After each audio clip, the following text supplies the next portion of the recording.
네, 우리 함께 보는 말씀은 역대하 24장 15절에서 22절까지입니다. 역대하 24장 15절에서 22절까지 같이 읽어보겠습니다. 시작. 여호야다가 나이가 많고 늙어서 죽으니 죽을 때에 130세라. 무리가 다윗성 여러 왕의 묘실 중에 장사였으니 이는 그가 이스라엘과 하나님과 그의 성전에 대하여 선을 행하였음이더라. 여호야다가 죽은 후에 유다 방백들이 와서 왕에게 절하매 왕이 그들의 말을 듣고 그의 조상들의 하나님 여호와의 전을 버리고 아세라 목상과 우상을 섬겼으므로 그 죄로 말미암아 진노가 유다와 예루살렘에 임하니라. 그러나 여호와께서 그들에게 선지자를 보내사 다시 여호와에게로 돌아오게 하려 하심에 선지자들이 그들에게 경고하였으나 듣지 아니하니라. 이에 하나님의 영이 제사장 여호야다의 아들 스가랴를 감동시키심에 그가 백성 앞에 높이 서서 그들에게 이르되 하나님이 이같이 말씀하시기를 너희가 어찌하여 여호와의 명령을 거역하여 스스로 형통하지 못하게 하느냐 하셨나니 너희가 여호와를 버렸으므로 여호와께서도 너희를 버리셨느니라 하나 무리가 함께 꾀하고 왕의 명령을 따라 그를 여호와의 전 뜰 안에서 돌로 쳐 죽였더라. 요아스 왕이 이와 같이 스가랴의 아버지 여호야다가 베푼 은혜를 기억하지 아니하고 그의 아들을 죽이니 그가 죽을 때에 이르되 여호와는 감찰하시고 신원하여 주옵소서 하니라. 아멘. 네, 먼저 이 말씀을 우리가 제대로 이해하기 위해서 나는 나의 현재의 모습이 진짜 모습이라고 생각하는가 하는 질문부터 던집니다. 내가 보는 내가 진짜 나일까 하는 거예요. 육체로 있는 나의 모습. 우리는 슈퍼맨도 아니고 원더우먼도 아니잖아요. 그런 모습이 되면 참 좋겠지만 지금은 아니지요. 그런데 성경은 우리의 현재 모습이 우리가 아니다라는 것을 아주 여러 군데에서 말씀을 해주고 계세요. 그중에 제가 한 뚜렷한 구절을 읽어드리면 요한일서 3장 2절의 말씀인데 제가 읽어드립니다. 사랑하는 자들아 우리가 지금은 하나님의 자녀라 장래 어떻게 될지는 아직 나타나지 아니하였으니 그가 나타나시면 우리가 그와 같을 줄을 아는 것은 그의 참모습 그대로 볼 것이기 때문이니라. 예수님이 나타나실 때 우리가 어떤 모습인지가 제대로 나타날 것이다. 사실 예수님이 부활하신 모습 그게 우리의 미래예요. 떡을 드시기도 하고 생선을 드시기도 하고 그렇지만 또 갑자기 사라지기도 하고 마지막에는 하늘로 올라가시기도 하고 지금 우리들의 몸으로 그게 돼요? 안 되죠. 또 다른 모양으로 나타나기도 하고 굉장히 정말 지금 우리가 이상으로 생각해 볼 수 있는 그러한 형태의 모양을 예수님은 부활 후에 우리에게 보여주셨습니다. 이 같은 원리가 사실 만물에 다 적용이 되는 거예요. 무슨 얘기냐면 땅에서는 우리가 부분을 보고 하늘에 가서는 완전한 것을 발견한다는 겁니다. 우리 안에 부분이 있어요. 완전한 것이 있는 것이 아닙니다. 그 가운데 오늘 우리에게 부분으로 보여주는 것이 뭐냐면 피예요.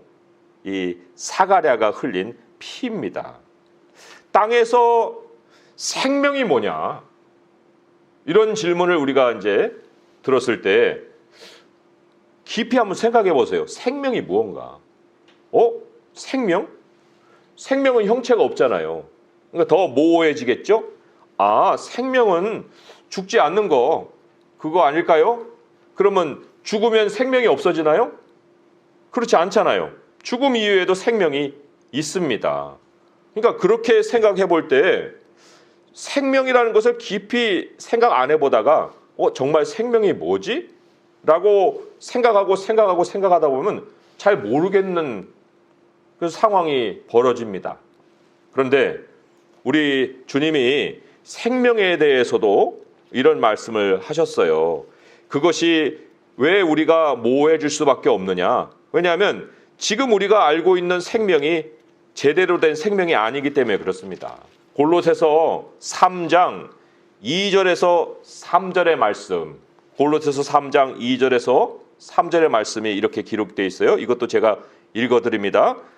위의 것을 생각하고 땅의 것을 생각하지 말라. 이는 너희가 죽었고 너희 생명이 그리스도와 함께 하나님 안에 감추어졌습니다. 감춰졌대요. 우리 생명이신 그리스도께서 나타나실 그때에 너희도 그와 함께 영광 중에 나타나리라. 아까 요한일서 말씀과 똑같죠? 그렇지만 지금 우리가 알고 있는 생명이라는 것이 진짜 다 알고 있는 생명이 아니다. 하나님 안에 감춰져 있다. 그런데 그러면 그 생명의 부분을 보여주는 것이 땅에서 무엇이겠는가? 그게 바로 피라는 겁니다. 피. 예수님이 이 땅에 오셔서 피를 흘리셨잖아요. 그 왜 피를 흘리셨을까? 그 피가 무엇이길래 성경은 그 피를 우리 모든 육체의 생명이다. 이렇게 가르치고 있습니다. 예, 여러 그 말씀에도 나오지만 대표적으로 레위기 17장 11절에 보게 되면 육체의 생명은 피에 있음이니라. 이런 말씀이 있고요. 또 14절에 보게 되면 모든 생명은 그 피가 생명과 일체라 이렇게 나옵니다. 이거를 노아에게 이제 하나님이 새로운 세상을 주실 때에 그 노아에게 경고된 말씀으로 이런 말씀을 하셨습니다. 창세기 9장 3절부터 해서 보면은 4절부터 해서 보면 그러나 고기를 그 생명되는 피채 먹지 말 것이라. 내가 반드시 너희의 피 곧 너희의 생명의 피, 생명의 피라고 나오죠. 생명의 피를 찾으리니 짐승이면 그 짐승에게서 사람이나 사람의 형제면 그에게서 그의 생명을 찾으리라. 하나님이 피와 생명을 같이 보고 계십니다. 그러니까 사람은요, 배터리로 작동이 안 돼요. 기계는 모든 것이 다 전기로 작동이 됩니다. 그렇지만 사람이 지금까지 만들지 못하는 것이 인공혈액입니다. 인공혈액은요, 너무너무 복잡해서 사람이 만들 수가 없어요. 그러니까 사람들은 대신해서 기계를 만들어 놓고 자기 기억을 거기다가 이제 옮겨보려고 숱한 노력을 많이 합니다. 피는요, 생명의 신비이고 창조자의 영역이에요. 창조자의 창조 신비입니다. 절대적으로 하나님이 주관하시는 그 영역이에요. 하나님이 사람에게 피를 어디다 두셨습니까? 우리 안에 두셨죠. 우리 밖에서 뭐 피를 보면 그건 큰일 나는 일이죠. 사람이 만지지 못하게 했어요. 생명이 하나님의 영역이기 때문에 피는 우리 안에 있단 말입니다. 이게 사실 하나님이 만물을 지어놓고도 하나님이 관리하시는 영역과 우리에게 맡기신 영역이 있거든요. 그런데 하나님이 하늘은 하나님의 것이라도 땅은 사람에게 주셨다. 이런 말씀이 있어요. 시편 115편 15절에 너희는 천지를 지으신 여호와께 복을 받는 자로다. 하늘은 여호와의 하늘이라도 땅은 사람에게 주셨도다. 이렇게 말씀을 하셨는데 마찬가지로 우리 이제 몸의 겉에는 우리가 관리를 해야 됩니다. 아침에 일어나서 세수도 하고 화장도 하고 이런 게 다 우리가 해야 될 일인데 그런데 속은 하나님의 영역이에요. 피가 있는 속은 하나님의 영역입니다. 그게 또 우리에게 주는 메시지는 치유는 하나님의 것이라는 거예요. 병이 우리 안에서 다 발생하잖아요. 그런데 그 모든 것은 하나님이 다스려 주시는 영역이라는 것입니다. 오늘 본문에 이제 스가랴의 죽음이 나옵니다. 그 죽음이 나오는데 그게 요아스라는 왕이 혼자 스가랴를 죽인 게 아니에요. 21절에 보게 되면 집단이 그를 죽였어요. 무리가 함께 꾀하고 왕의 명령을 따라 그를 여호와의 전 뜰 안에서 돌로 쳐 죽였더라. 무지한 자의 피를 흘린 사건인데요. 이 사건이 역사적으로 엄청난 의미를 가집니다. 이게 그냥 한 사건이 아니에요. 많은 사람이 죽은 이야기가 여기 성경에 나오죠. 그런데 이 스가랴가 죽은 사건은 대단히 중요한 사건입니다. 왜냐하니까 누가복음에 예수님이 그것을 언급을 하셨습니다. 뭐 발음은 스가랴라고 하기도 하고 사가랴라고 하기도 할 수 있어요. 그 구약의 발음에 따라서 그런 변화가 일어날 수 있는데요. 누가복음 11장 말씀을 보게 되면 이건 같이 한번 찾아보겠습니다. 누가복음 11장 50절에서 51절의 말씀이에요. 같이 한번 읽어보도록 하겠습니다. 누가복음 11장 50절에서 51절 시작. 창세 이후로 흘린 모든 선지자의 피를 이 세대가 담당하되 곧 아벨의 피로부터 제단과 성전 사이에 죽임을 당한 사가랴의 피까지 하리라. 내가 너희에게 이르노니 과연 이 세대가 담당하리라. 아벨은 제일 먼저 피 흘려 죽은 사람이죠. 그런데 여기 사가랴의 피까지 이렇게 나오죠. 사가랴의 피까지. 히브리 성경을 보시면요, 지금 우리 성경은 말라기가 맨 마지막이잖아요. 그런데 히브리 성경, 원래 구약 성경, 지금 유대인들이 가지고 있는 그 히브리 성경의 마지막 책은 역대하입니다. 역대하예요.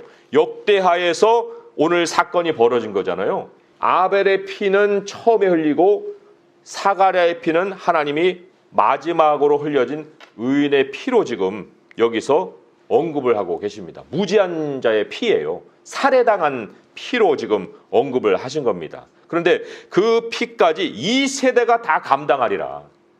이거는 고 예수님의 그 한 세대를 얘기하는 게 아닙니다.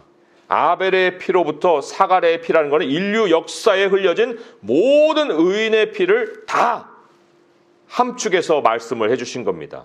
그러니까 이 세대라는 것은 예수님 이후로 종말까지 인류에게 이제는 이 피가 흘려졌기 때문에 이 피 흘림으로 인해서 하나님의 진노가 임하는 조건이 충족이 됐다는 거예요.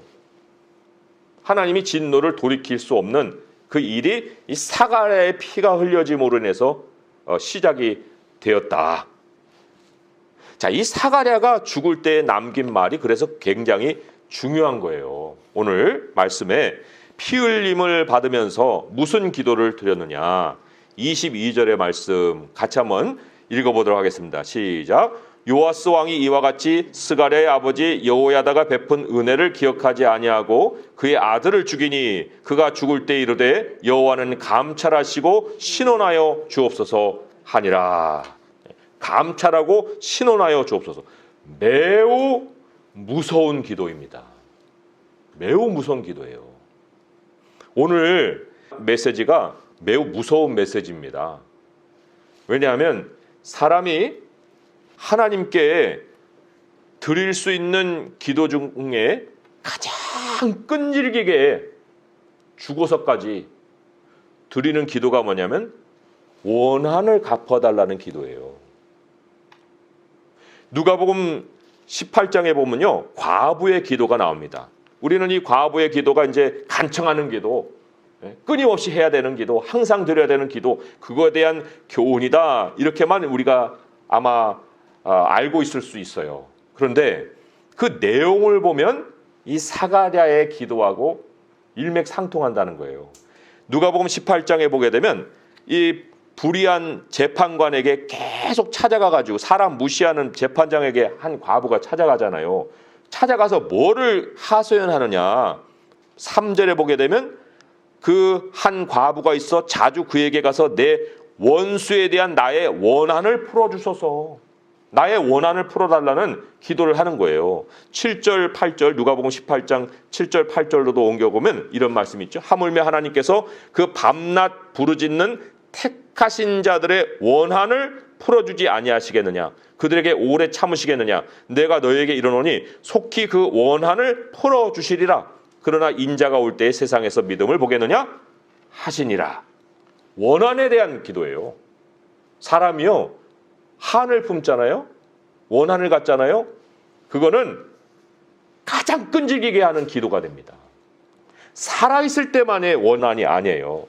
무지한 피를 흘리게 된 사람, 그 사람의 그 기도, 죽으면 멈춥니까? 사람이 죽으면 기도 안 할까요? 아우, 저 사람 이제 죽었어. 그러니까 이제 나하고 관계가 없어진 거야. 이제 뭐 그 사람은 심판을 받을 때 뭐 구원을 받든지 형벌을 받든지 간에 이제 나하고는 상관없게 됐겠지? 아유, 그래. 살아있을 때 너무 그 사람 때문에 마음이 괴로웠는데 이제 죽어버렸으니까 나하고 끝난 거야. 천만의 말씀이죠. 왜 천만의 말씀인가?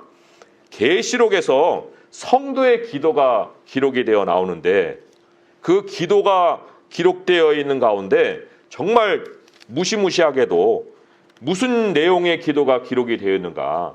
계시록 6장 9절에서 11절의 말씀 같이 한번 찾아볼게요. 계시록 6장 9절에서 11절의 말씀입니다.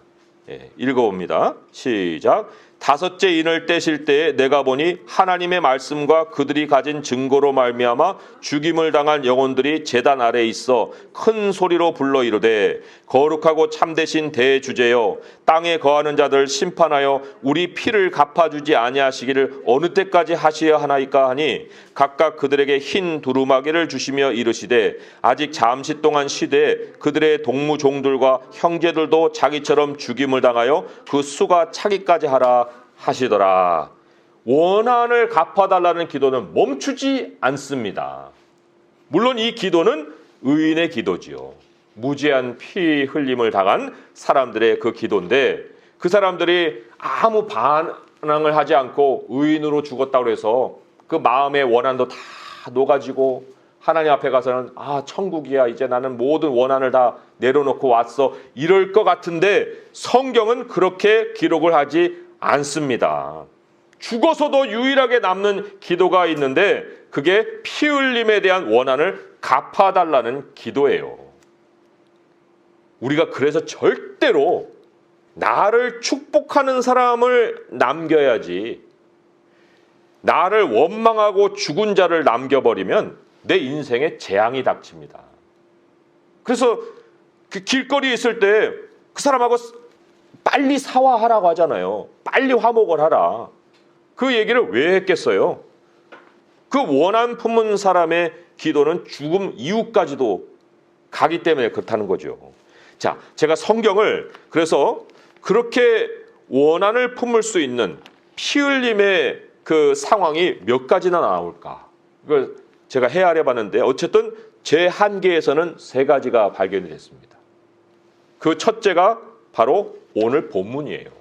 오늘 본문. 사가랴를 죽인 요아스 왕. 이 사람이 누구였느냐? 이 사람은요 7살 때 왕이 된 사람이에요. 그 7살 때 왜 그렇게 어린 나이에 왕이 되었을까? 죽을 뻔했는데 이제 살아난 사람이거든요. 그 할머니가 자기 아들이 이 요아스의 아버지죠. 자기 요아스의 아버지가 1년 통치하고 죽었어요. 근데 할머니가 슬퍼한 게 아니고 내 아들이 1년 동안 다스리고 죽었네? 그럼 내가 왕이 돼야겠네? 해가지고 그 아들의 아들들 다 죽여버렸어요. 피 흘렸다고요. 아달랴라는 이 왕비가 자기 아들이 죽으니까 손자고 뭐고 다 죽여버리고 자기가 왕이 되려고 그때 요아스가 극적으로 살아난 거예요. 그 아들, 이 아달랴의 아들의 배다른 자매가 끄집어내갖고 이제 숨긴 거죠. 그걸 어디다 숨겼냐면 성전에도 숨겼어요. 여호야다가 제사장이었는데, 그러니까 여호야다가 이제 잘 키웠다가 7년을 이제 돌본 후에 기회를 봐서 아달랴의 입장에서는 쿠데타지만 어쨌든 제대로 된 왕이니까 그 왕을 세우면서 아달랴를 죽입니다. 그래서 이 7살의 요아스가 왕이 되는 거예요. 그리고는 이제 요아스가 여호야다가 살아있을 동안에는 하나님을 잘 섬겼습니다. 근데 여호야다가 죽었어요. 근데 이 요아스가 여호야다가 죽으니까 금방 신앙을 바꿔버려요. 여호와 하나님에게서 다른 우상을 섬기는 일을 벌입니다. 그래서 이제 이 여호야다 제사장의 아들, 오늘 이제 등장하는 사가랴, 스가랴라고 하기도 하고 사가랴라고 하기도 하는데 그 사가랴가 이제 가서 말을 하는 거예요. 20절의 말씀에 그게 나오잖아요. 너희가 어찌하여 여호와의 명령을 거역하여 스스로 형통하지 못하게 하느냐. 아니 형통할 수도 있는데 왜 제발로 형통을 차버리느냐. 너희가 여호와를 버렸으므로 여호와께서도 너희를 버리셨느니라. 그렇게 이제 얘기를 전합니다. 그렇게 전했는데 그런데 그 말을 듣고서 요아스 왕이 회개했느냐? 그렇지 않아요. 여기에 이제 피 흘리는 사례가 어떻게 일어날 수 있느냐? 무죄한 자의 피를 흘릴 수 있는 사례가 어떤 상황에서 벌어지냐면은 17절의 말씀과 21절의 말씀에 나오는데 17절의 말씀이 이렇게죠. 여호야다가 죽은 후에 유다 방백들이 와서 왕에게 절하매 왕이 그들의 말을 들었다. 정치적인 상황입니다. 21절 보면은 무리가 함께 꾀하고 왕의 명령을 따라 그를 여호와의 전 뜰 안에서 돌로 쳐 죽였더라. 하나님의 말씀보다 자기 편이 중요해지는 거예요. 그 자기 편이 중요할 때 사람을 쳐 죽이는 일이 생깁니다. 무죄한 자의 피를 흘리는 일이 생기는 거예요. 이게 하나님의 백성 안에서 벌어진 일이면 오늘날에는 어떤 상황이겠습니까? 교회 안에서, 노회 안에서, 총회 안에서 당을 져가지고 사람을 제거할 수가 있습니다. 이게 이제 사회로 옮겨가게 되면 우리 그리스도인의 신분이라는 것이 있는데 그리스도인의 신분을 접어버리는 거예요. 그리고는 정치적으로 연합을 해서 한 사람을 제거해 버리는 거죠. 그런 사람 하나님이 버리신다고 그랬어요. 버려버리신다. 피 흘리면은 반드시 재앙이 따릅니다. 그래서 요아스 왕도 그 일을 하고 난 다음에 1년 있다가 외세의 침입을 받고 부상을 해서 집에 돌아왔고 침상해서 그 자기 편에 의해서 살해를 당합니다. 오늘날에야 뭐 누구를 제거한다고 할 때 사가랴처럼 돌로 쳐 죽이진 않겠죠. 그렇지만 그 사람 직장에서 떠나가게 만들고 못 살게 그렇게 형편을 만드는 거 그거 다 살인하는 거예요. 그 동기가 어디에 있냐면은 정치적인 당을 져서 나는 그 무리 안에 있고 걔는 무리에서 집어 던져버리는 거죠. 그 당장에는 승리로 보일 수도 있어요. 그런데 하나님이 보신다는 겁니다. 하나님이 감찰하시고 신원하신다는 거예요. 하나님이 그 사람을 향해 보복하신다는 것이 성경의 사례입니다. 이게 첫 번째 사례예요. 그러니까 절대로 우리가 어느 한 사람을 놓고 다른 사람과 야합해서 그 사람을 제거하는 일을 해서는 안 되는 겁니다. 두 번째 사례는 야고보서에 나와요.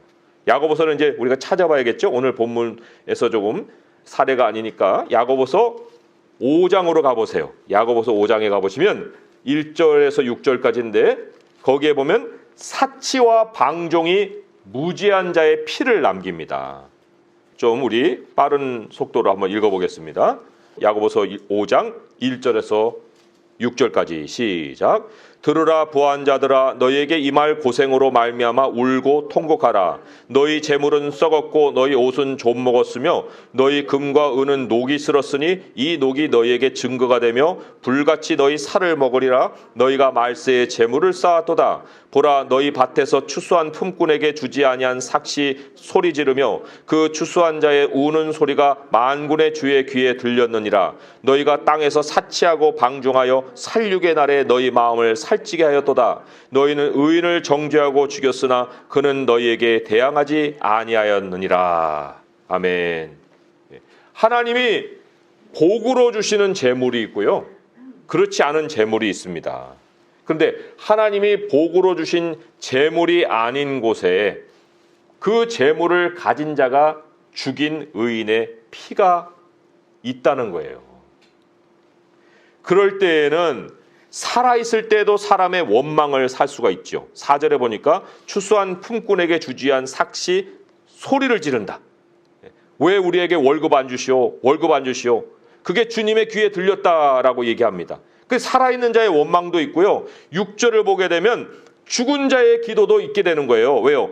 의인을 정죄하고 죽였으니 그 의인이 죽어서 그냥 입 다물고 있겠습니까? 하나님께 원한을 갚아달라고 계속 기도를 하겠죠. 그러니까 세상 방식으로 버는 돈에는 피가 묻어 있다는 거예요. 부자라고 뭐 부러워할 거 없어요.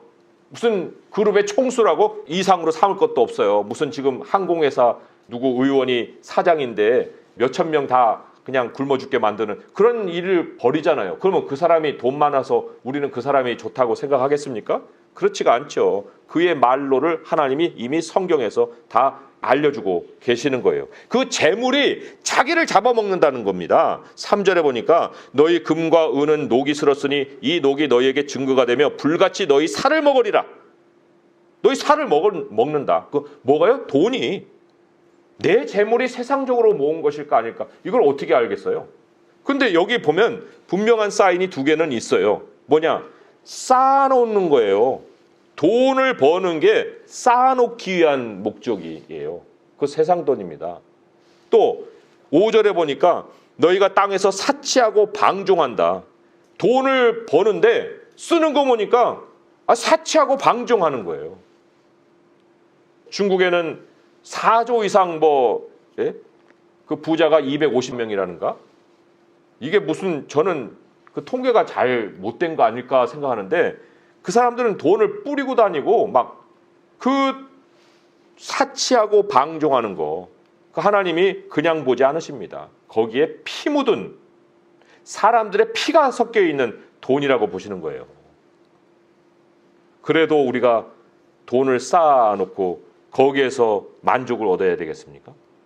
자, 첫째는 정치적으로 죽이는 거, 둘째는 돈으로 피를 흘리는 건데, 세 번째 사례가 또 있어요. 아까 잠깐 언급한 거지만 그거는 분노로 피를 흘리는 거예요. 마태복음 5장입니다. 마태복음 5장으로 가볼게요. 마태복음 5장 21절에서 26절입니다. 같이 한번 읽어보겠습니다. 시작. 옛사람에게 말한 바 살인하지 말라. 누구든지 살인하면 심판을 받게 되리라 하였다는 것을 너희가 들었으나 나는 너희에게 이르노니 형제에게 노하는 자마다 심판을 받게 되고 형제를 대하여 나가라 하는 자는 공회에 잡혀가게 되고 미련한 놈이라 하는 자는 지옥불에 들어가게 되리라.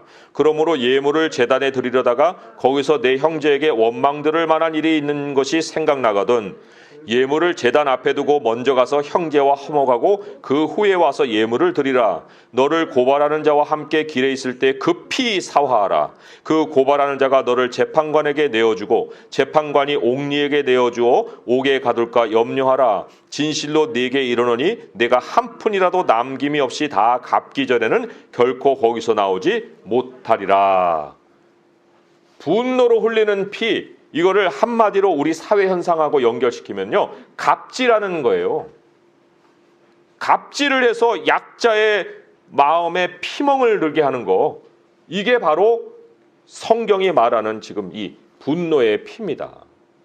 뭐 아파트 입주민들이 택배 기사들 못 올라오게 하라고 엘리베이터 사용 금지시키는 거, 이게 다 여기에 해당이 되는 거예요. 물론 이게 형제와의 관계에 우리가 더 집중을 해야 되겠지만 일반의 우리의 삶의 영역에서도 얼마든지 우리가 사람들을 대하는 태도를 통해서 하나님이 정말 그에게 복을 주실 것인지 아니면 재앙을 주실 것인지를 다 지켜보고 계신다는 것입니다.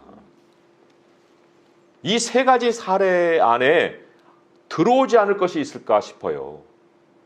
그런데 정말 우리가 깊이 묵상하고 생각하고 돌아봐야 될 것이 이 세 가지 사례에 더해서 세상이 정말 멸망하는 근본 이유가 뭐냐면 하나님이 흘린 피에 대해서, 예수 그리스도가 흘리신 그 피에 대해서 무감각하다는 거예요.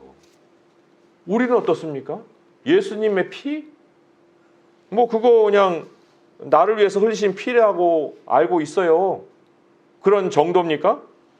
그리고는 그냥 멀쩡히 나는 나대로 살고 예수님의 피를 흘리셨네 하는 그런 정도의 감각을 가지고 우리는 살고 있습니까? 사람을 원수 삼는 것도 지옥행인데 하나님의 피에 대해서 무시하고 멸시하고 무감각하게 살고 오히려 한 발 더 나가 세상 사람들이 얘기하는 것처럼 그건 뭐 그런 사람의 피, 그러면 그 하나님도 아니네.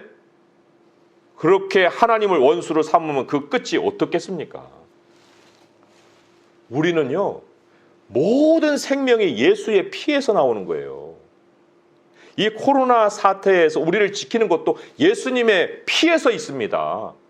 예수님의 보혈을 우리의 삶에 바를 때 그때 하나님이 우리를 지켜주시는 거예요. 아무리 우리가 조심해도 거기에서 우리가 보호를 받는 것이 아닙니다. 왜요? 생명을 이 땅에서 우리가 느낄 수 있는 것은 피니까. 우리의 피가 생명입니까?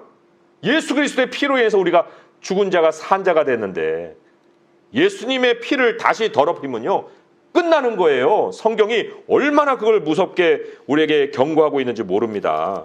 히브리서 말씀 하나를 찾고 우리가 이제 말씀을 맺겠습니다. 히브리서 10장 말씀이에요. 히브리서 10장 말씀. 예수님의 피를 우리가 더럽힌다 하는 것이 다른 게 아니고 진리가 있는데 고의로 죄를 짓는 거, 이거 예수님의 피를 더럽히는 거라고 얘기했거든요.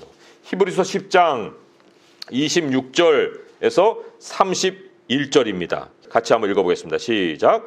우리가 진리를 아는 지식을 받은 후 짐짓 죄를 범한 즉 다시 속죄하는 죄사가 없고 오직 무서운 마음으로 심판을 기다리는 것과 대적하는 자를 태울 맹렬한 불만 있으리라. 모세의 법을 폐한 자도 두세 증인으로 말미암아 불쌍히 여김을 받지 못하고 죽었거늘 하물며 하나님의 아들을 짓밟고 자기를 거룩하게 한 언약의 피를 부정한 것으로 여기고 은혜의 성령을 욕되게 하는 자가 당연히 받을 형벌은 얼마나 더 무겁겠느냐 너희는 생각하라. 원수 갚는 것이 내게 있으니 내가 갚으리라 하시고 또다시 주께서 그의 백성을 심판하리라 말씀하신 것을 우리가 아노니 살아계신 하나님의 손에 빠져 들어가는 것이 무서울진저.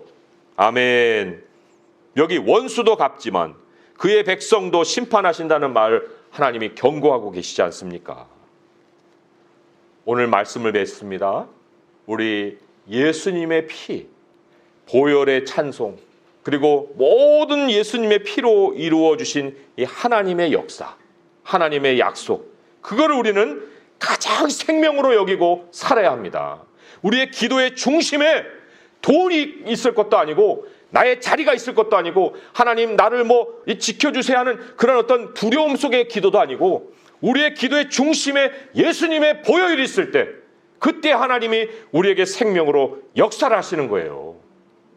당을 짓지 말 것이며 돈으로 나의 미래를 계획하지 말 것이며 사람들에게 갑질을 하지 말 것이며 내가 겸손히 주 예수 그리스도의 피 안에서 보혈을 의지하고 하나님께 기도할 때 하나님은 이때에도 능히 우리를 이기게 하시고 앞으로도 하나님의 영광의 자리로 이끌어 가실 줄 믿습니다.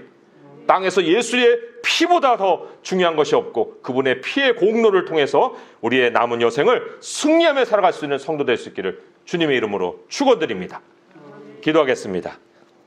하나님 아버지, 우리에게 무엇이 더해져도 우리 주 예수 그리스도의 피만한 것이 없습니다. 우리 주님의 피를 의지합니다. 우리의 생명이 주님의 피 안에 있습니다. 아버지여, 우리들이 흘리는 이 피만 보아도 벌벌벌 떨고 있는데 아버지여, 우리가 예수 그리스도의 피 안에서 우리가 살지 아니하면 우리의 모든 삶이 우리를 두렵게 하고 염려하게 합니다. 아버지, 이 시간 이제는 다시금 하나님의 그 보혈의 피 안에 우리를 둡니다. 주님의 피 안에서 이제 생명을 누리기를 원하고 우리에게 마지막에 또한 나타날 그 생명이 바로 예수 그리스도인 줄 믿사오니 모든 것도 시작의 예수 그리스도, 우리의 모든 삶에도 예수 그리스도, 우리의 마지막에도 우리 주님이 우리의 모든 것이 되시옵고 이 어려운 상황도 우리 주 예수 그리스도의 보혈로 이겨낼 수 있는 성도들 다 되게 하여 주시옵소서. 아버지여, 우리 교회에 우리 가정가정마다 성도들 가정가정마다 문지방과 문설주의 주의 보혈을 바릅니다. 아버지여, 우리의 그 삶의 자리에도 주님의 보혈을 바릅니다. 우리들의 모든 인간관계에도 우리 주님의 보혈을 바릅니다. 주님의 보혈이 우리를 지켜주시옵고 그 보혈 안에서 우리가 주님께 온전한 충성을 다하며 살아갈 수 있게 도와주시옵소서. 우리 주 예수 그리스도의 이름으로